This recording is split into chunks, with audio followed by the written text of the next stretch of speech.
Hello everyone! Today I'm going to show you how to make your own gugel. A gugel, or struthätta as it's called in Sweden, is a head garment that is a hood with a collar and a tail. This garment was popular in the late 14th century and was common in Germany and Scandinavia, and I do believe that this then traveled out to other parts of the world like Italy and France and England. This is one that I have made before, but this one is machine sewn, so it's not historically accurate. Also, the color is not historical accurate either, I believe, for a common person. This is quite expensive purple, I believe. Well, the important parts of a gugel is the hood, the collar and the tail, and these were made in different ways. This is a solid pieced one, which means that this is made from one piece of cloth. You could make this a two-piece where you would have a seam at the top,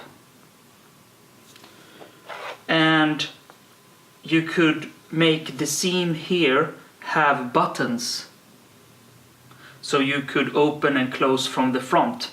Otherwise, you just pull this over your head like a hoodie. The fashion could vary. This is a simple, clean color with no details. You could embroider this, you could make different patterns like zigzags or squares and so forward. Just let your medieval imagination run free. But as I said, this is not a historically accurate one, and I want to make a historically accurate one. So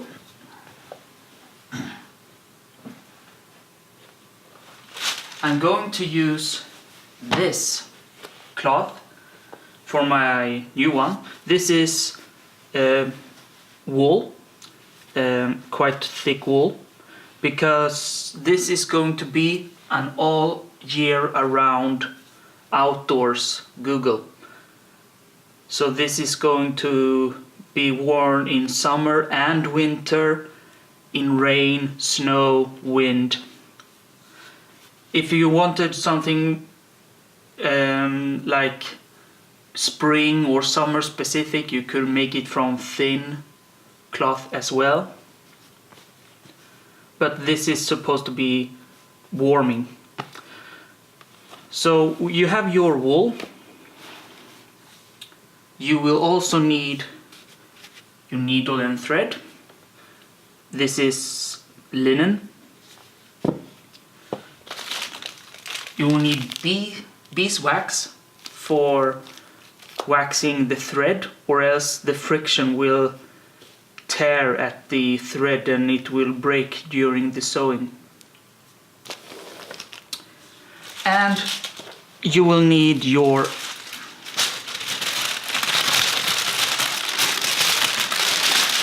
template.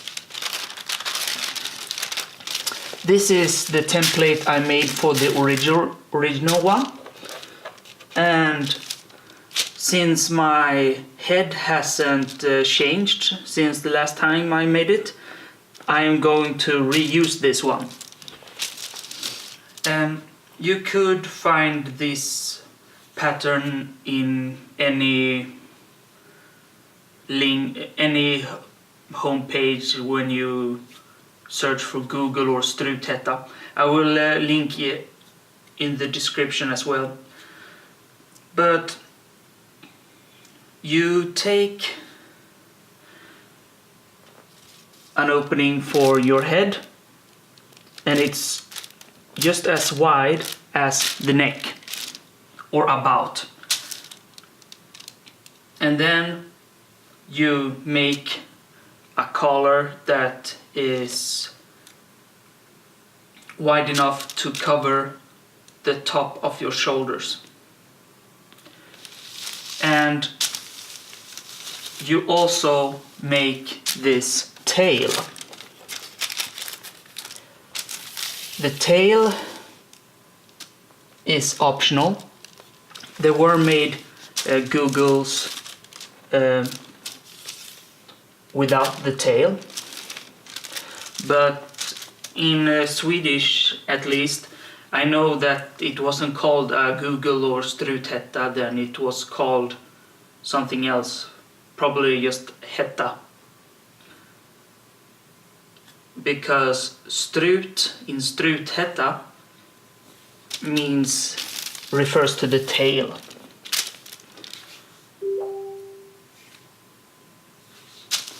Also, the length of the tail.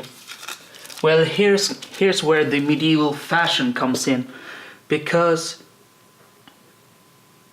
during the later part of the 14th century, these became ridiculously long. They could reach your knees.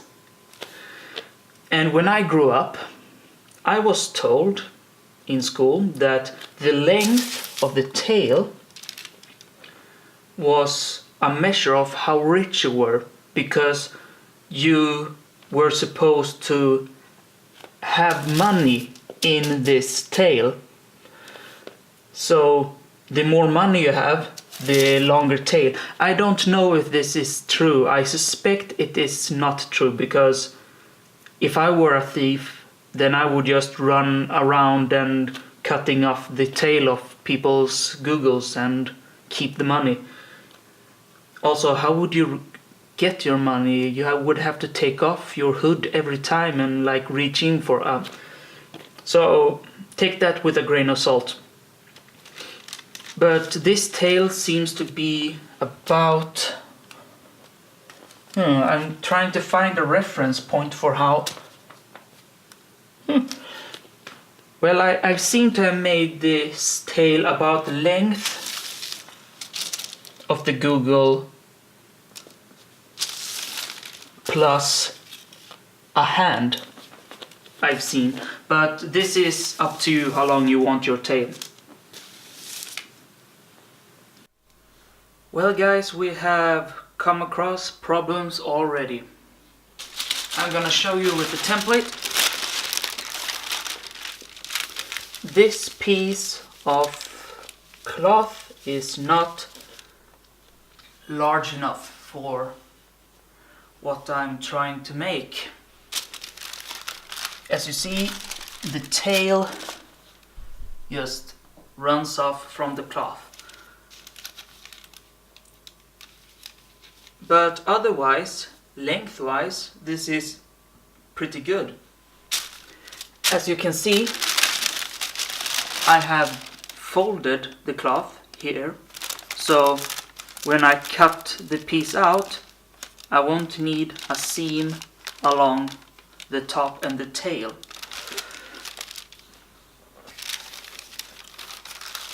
But what to do about the tail?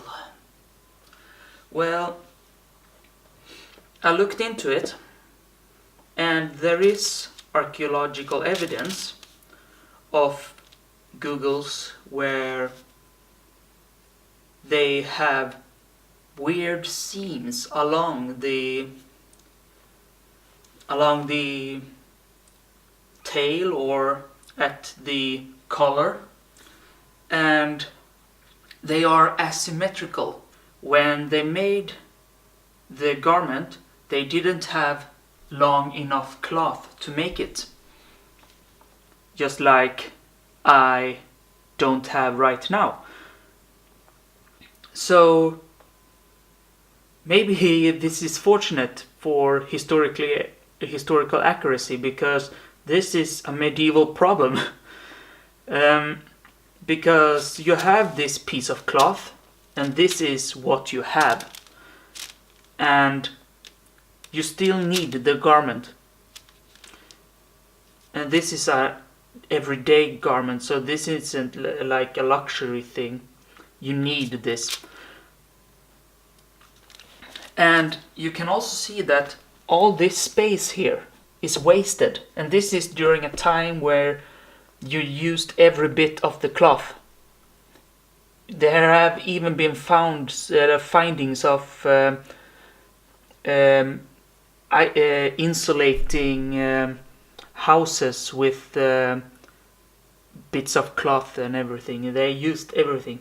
So what I'm going to do is I'm going to cut out this part, because this is really for comfort. I don't want seams along here or anywhere like that. I don't want that.